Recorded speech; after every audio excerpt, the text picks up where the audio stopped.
What is going on, everybody? James Hancock here. This review is going to be an absolute pleasure to record. I'm a little bit limp with a strange combination of both exhilaration and exhaustion, but I'm going to try and review Avengers Infinity War. But something tells me no matter what I say over the next couple of minutes, it's going to be woefully inadequate to capture everything that I want to say about this particular movie. But if you're not interested in spoilers, I will avoid any and all specifics in the short term, and I'll give you fair warning before I dive into anything too spoilerific. But I think it's time for all of us to start recognizing that Kevin Feige is probably going to be as important to the history of pop culture as a figure like Walt Disney or Stan Lee or some of these creators that are responsible for basically giving stories to the public that will have an emotional impact on their lives, probably as long as they can remember, because the crowd experience during Infinity War was nothing short of jaw-dropping. I can occasionally be a little bit of a bitter old bastard who hates my fellow man, especially in movies when they're talking and flipping out their phones. But watching this movie with the crowd was such a pleasure because there was a row of what I can only assume are very young girls, teenage girls, or maybe early 20s behind me. And initially, I was just chewing my nails with anxiety, terrified how they might behave during the movie. But I felt like I was at a Beatles concert because every time a character they love would take center stage, whether it was Steve Rogers or Black Panther or whomever, they would roar and scream like John Lennon and Paul McCartney were singing "I Want to Hold Your Hand" like in 1964 on the Ed Sullivan Show. And I don't think this is too much of a spoiler to say because it's been in the news a lot. This is a superhero movie with a lot of death, and when characters started to get hurt or placed in danger or outright killed, the gasps of horror and just these shrieks of anguish from the crowd around me, it basically took me on this emotional roller coaster ride that I very rarely experience at the movies. I know some people have been comparing Avengers Infinity War, saying that it's the Empire Strikes Back of superhero movies. And that is a totally fair comparison given some of the events at the end of the film. However, I'll go one step further. Not only is it the Empire Strikes Back of superhero movies, it's kind of the Lawrence of Arabia of superhero movies in terms of it has the scope and ambition and grandeur of a classic historic epic. In terms of plot, has nothing to do with Lawrence of Arabia because this is the first Marvel movie where a villain, and a fascinating villain, takes center stage. I've been saying this for years that Marvel has a problem with villains. Occasionally we get a good one like Killmonger or Loki, but that the majority of the Marvel villains to date have been inadequate.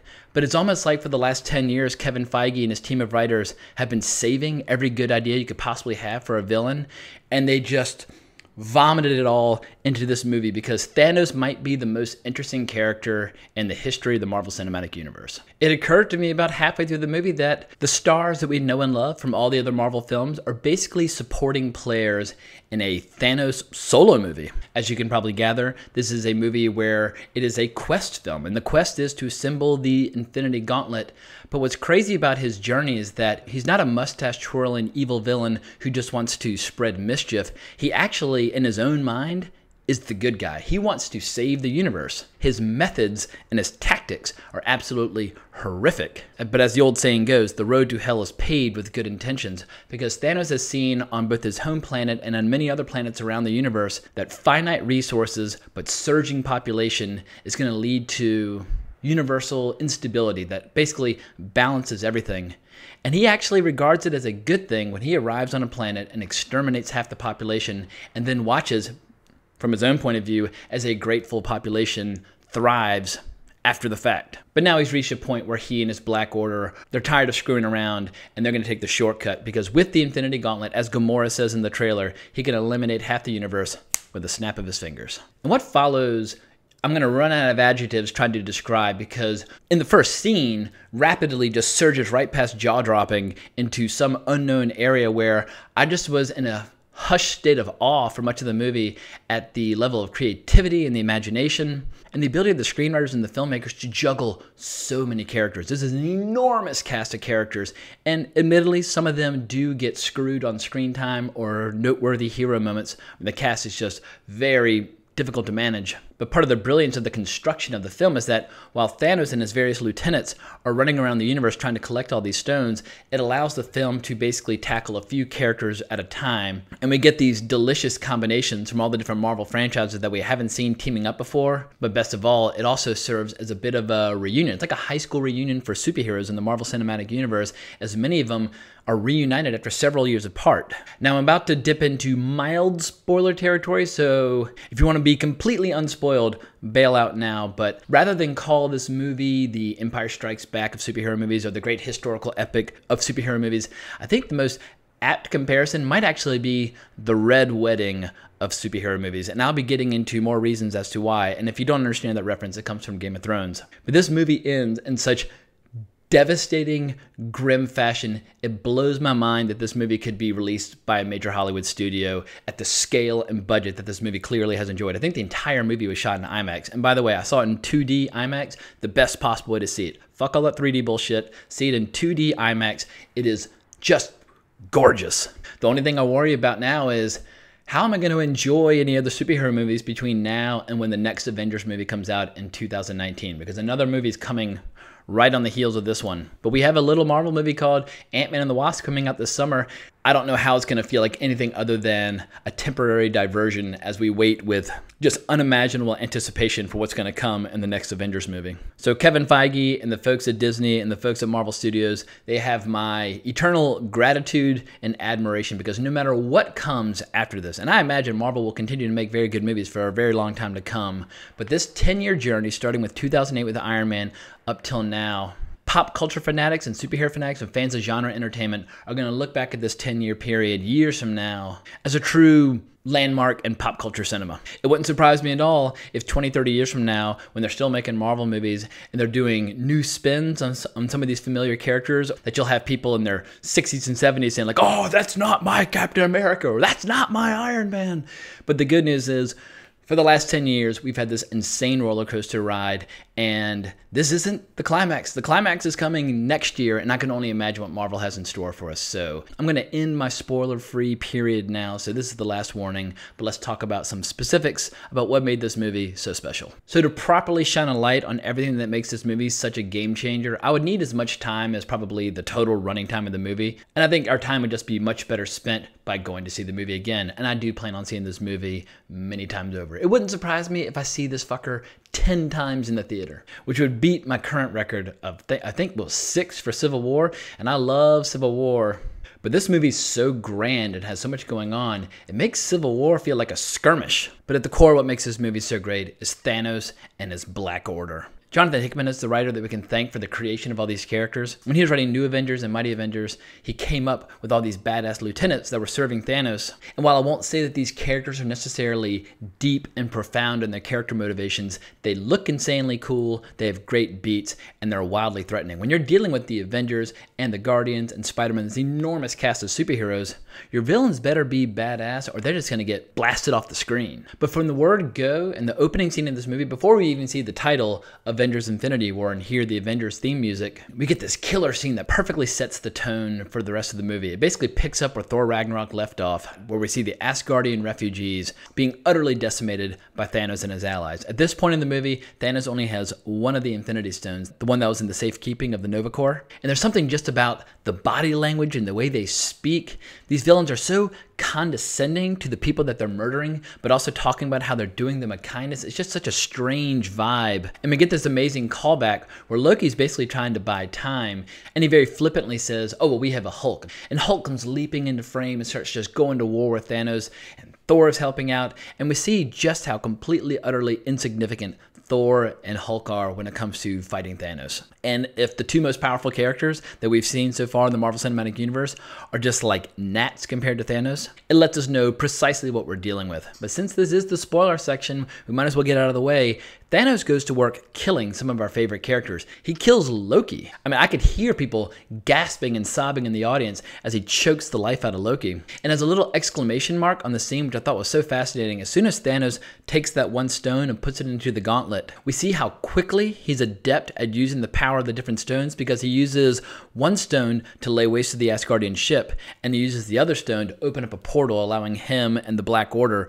to go back to their own ship. Like, there's no learning period for Thanos. He is ready to be omnipotent. And throughout the movie, it's so cool seeing how he'll kind of switch gears between the powers of the different stones in combat. Even without the glove, he's a total force. And in probably the best fight scene of the whole movie, you see all these superheroes desperately trying to find ways to prevent him from making a fist and or trying to pull the glove from his hand. Even when he's unable to use the various stones in concert with one another, he still smacks people around like they're children. And I just love how the Black Order worships him like a god. At one point, they all basically step back and just watch Thanos fight. They have so much admiration and so much undying loyalty to him. So much so that Thanos is more than happy to send some of his lieutenants to Earth to look for the stones, and he completely trusts them not to screw him over as he goes off on his own quest. And most of the first half of the movie is all about watching the various members of the Black Order, including Black Dwarf, Proxima Midnight, Ebony Maw, and Corvus Glaive, as they go to war with all of our favorite characters.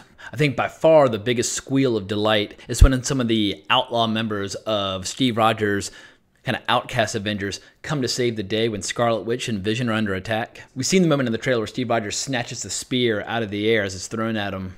But as he walked into frame, you would have thought Elvis had entered the building. People lost their minds. But what's kind of surprising to me is how Steve Rogers is not necessarily one of the most important characters in this movie. He is one of the key characters. He gets a ton of screen time. There are plenty of characters who get less. But I think I've gotten so used to movies like Winter Soldier and Civil War, where he's obviously the focus of the action, and he's my all-time favorite superhero. It was a bit of an adjustment for me to realize that he was going to be taking a step away from center stage. It seems like the characters that get the most screen time and the most meaty parts would probably be Thor and Gamora. In that Gamora is the adopted daughter of Thanos. We get a lot of her origin. We see how she and Thanos first got together. And she's the only person alive who knows the location of the Soul Stone.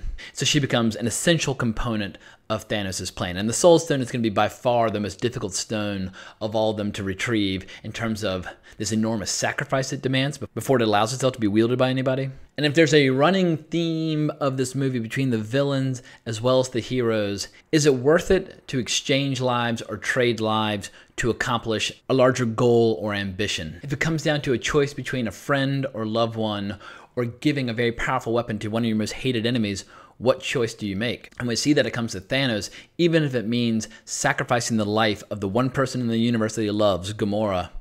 He is willing to make that sacrifice for his ultimate ambition of assembling the gauntlet. But we see with our heroes, frequently they're not willing to make that sacrifice. At one point, Doctor Strange faces a choice. Should he give up the Time Stone or allow Iron Man to be killed? Or we see it with Scarlet Witch and Vision. Scarlet Witch has the power to destroy Vision's gem and completely prevent Thanos from assembling the gauntlet. However, she would have to give up the person that she loves most. And there's so much going on in the movie, and there's so much action and so much chaos and just so much stimulation and so much entertainment. It'd be easy to have that message or that theme kind of get lost in the shuffle, but it just keeps getting hammered home again and again because we keep seeing our characters face these dilemmas. So while Thanos was definitely the heart and soul of this movie, and his story arc is by far the most interesting, I would say in second place is the one that Thor goes through, because Thor has lost his brother, he's lost his father, he's lost his sister, even though he and his sister didn't necessarily get along that well. He's lost his people, he's lost his hammer. And Thor at this point, he's lost everything, and we see him just openly weeping, and he's completely distraught. As he admits, he's been around for 1,500 years, and he's been able to defeat and or kill every foe that's ever stepped in front of him. But here he is facing something that might not be able to be defeated. But he teams up with the two most unlikely companions imaginable, Rocket and Groot. And he flies off to the Forge, and this Forge is in a dying star. It's a Forge that's historically been populated by dwarves who have created the most powerful weapons for the Asgardians. And I love how much this contributes to the Asgardian lore in the Marvel Cinematic Universe. And we also get this beautiful cameo by Peter Dinklage as a dwarf. In the comics, the Asgardian dwarves don't look like your traditional dwarves from, say, Lord of the Rings, but they're responsible for making things like Mjolnir and other weapons. But we learned that Thanos has basically murdered all the dwarves and crippled this one blacksmith in order to create the gauntlet in which he's placing all the various gems, because he needed a very powerful Asgardian weapon that could actually withstand the power of all the various Infinity Stones. And we get this incredible sequence where Thor and Groot and Rocket team up to make this weapon that's very familiar from the comics, a weapon called Stormbreaker. And I love how we basically get to see Thor rebuild himself from the ground up. Rocket even gives him the little eye from the Guardians of the Galaxy to replace his missing one. Of course, it's not quite the same color as the other one, but we see Thor kind of rebuilding himself from the ground up. And Groot, who's probably the best when it comes to self-sacrifice, is willing to hack off his own arm in order to create a handle for the axe in order to help save Thor's life, because Thor's basically had to stand at the heart of a star in order to make this weapon, and he's on the verge of death. And Groot is absolutely incredible in this because he reminds us of every single teenager today who never looks up from their phone or never looks up from their iPad. He's constantly playing this little early 80s handheld arcade game, but his posture and his body language is very appropriate for 2018, where a lot of people are always wondering what to do with their kids and their technology. And I was worried that the Guardians and their style of humor that comes from James Gunn would be a weird fit for the Russo brothers. While the Russo brothers are brilliant filmmakers and incredibly good at what they do, humor is not necessarily their main strength. And I don't know if they brought in James Gunn as a consulting producer or what the case might be, but the humor was alive and well in this. We had this one great intimate scene going on between Gamora and Peter Quill, and then only to realize that Drax has been standing totally still, watching it all the time, and he talks about how he's become a master at standing so still that he's basically become invisible. And there's this one bit with Drax that was so damn funny, I kind of almost threw myself out of my chair cracking up, because as all these characters are meeting each other for the first time, they don't all necessarily know the various backgrounds and who's on the good side, who's on the bad side. But one person's like, "Where is Gamora?" And Tony Stark's like, "I'll do you one better. Who is Gamora?" And then Drax, who's on the ground, goes, "Now I'll go one better. Why is Gamora?" It just makes no sense, but it's perfect for Drax's sense of humor. And if you didn't have that humor, this movie might fall to pieces, because it gets heavy. I mean, there's so much death and there's so much lasting damage to the MCU. If you didn't have this humor, people might just walk out of this movie sobbing. So given how cluttered the cast of this movie is, I actually am amazed at just how many great emotional moments they managed to shove into this thing. Watching Spider-Man become an official member of the Avengers was really cool. And of all the various people who were killed at the end of the movie, watching Tony Stark hold Spider-Man in his arms as he fades away, one of the saddest moments of the movie. But for me, one of the saddest was when Bucky fades away. He's the first to go, and the way he kind of stumbles toward him and says "Cap" before he just disintegrates, it's one of many really cool, familiar beats from the comics that has a fresh coat of paint on it for the movies. Because in Jim Starlin's limited series Infinity War, we have a similar scene with Doctor Strange and Wong, where Wong disappears and he kind of feels funny and Doctor Strange reacts in horror. Or like the scene when Bruce Banner comes plummeting down to Earth and crashes through the roof of the Sanctum Sanctorum. And as Doctor Strange and Wong look down to figure out what's going on, he looks up and says, "Thanos is coming." That's straight from the comics as well, but in Infinity Gauntlet, it was Silver Surfer who said it. One little detail totally floored me that I had no idea was coming. I don't know how this didn't manage to make it onto the internet, or maybe if it did, maybe I just didn't notice it. But when Thanos and Gamora go to the location of the Soul Stone, and they find one person there waiting for him to describe how you have to make a giant sacrifice of a person you love in exchange, like a soul for a soul, and it's none other than the Red Skull. And of course, the Red Skull, I almost thought it was going to be the character of Death from the comics, because in the comics, Thanos is absolutely obsessed with this beautiful woman who is basically the physical manifestation of death. And I was a little disappointed to see that element of Thanos' character was missing, but there was so much else to enjoy about Thanos. That's a minor quibble. But to see Red Skull there, one of the all-time great Marvel villains, kind of explaining to Thanos, one of the other all-time great Marvel villains, it made me pine for a movie where we see more villains interacting. But I couldn't believe how emotionally affecting it was watching Thanos cry as he decides to kill Gamora in exchange for getting the Soul Stone. Also, another minor quibble, if you're a fan of classic Marvel comics and Jim Starlin's run on the character of Warlock, we all know that the Soul Stone in the comics was green. They made it yellow in this. That irritates the shit out of me for whatever reason. The Time Stone is green in the movies, and the Soul Stone is yellow. They should have swapped it, but they didn't, but whatever. So the big payoff of this movie is two of the most badass battles you are ever going to see on film. One, we have been teased quite a bit in the trailers, the giant battle at Wakanda, which sees all these great characters from Black Panther teaming up with all the Avengers. And the other is this battle on the moon of Titan, which is where Thanos was born. And I thought that was insanely cool to include that detail from the comics in the movie. But basically you have some of the Guardians and Doctor Strange and Iron Man and Spider-Man all teaming up to fight Thanos. And one of the most beautiful things you can ever see both in the comics and the movies is when the different characters find clever, imaginative ways to use their powers in conjunction with one another to defeat a more powerful foe. And after some initial disagreements between Iron Man and Peter Quill actually does cook up the plan that would have worked. It would have defeated Thanos, if not for the fact that when he learns of Gamora's demise, he comes undone and he actually ruins his own plan. But he does have this great hero beat where he says, and by the way, this was my plan. But it's this beautiful thing where you have like Manus manipulating Thanos' brain and Spider-Man tugging on the gauntlet and Doctor Strange pulling on another way and just Drax has got him by the legs. I mean, everybody's pulling at him and stabbing him and hitting him from all different directions. And Thanos is basically, he's lost. He's totally screwed. He's roaring in agony and frustration. They've basically got him locked down. And the gauntlet does very briefly come off. But sadly, Peter Quill does spoil the plan. But you can't stay mad at him that long because he's also one of the people that disappears at the end of the movie. But there's just so much comedy. I mean, the fact that Peter Quill and Spider-Man get to bond about movie references. They talk about Footloose at one point, and Peter Quill's like, is it still the best movie ever made? Spider-Man's like, it never was. If you're a fan of Spidey, you're just going to be doing cartwheels throughout this whole flick. But the giant battle royale in Wakanda is something special because we've never seen anything like this on film before. Granted, there's a giant battle at the end of Black Panther, but it feels like a skirmish compared to this because this is an endless alien horde that is assaulting Wakanda from all angles with giant machines of death and juggernauts and different aliens and just every kind of threat imaginable. And most of the characters do get great little hero beats. However, it's tough to beat the moment when Thor, Groot, and Rocket arrive on Earth after having assembled the weapon.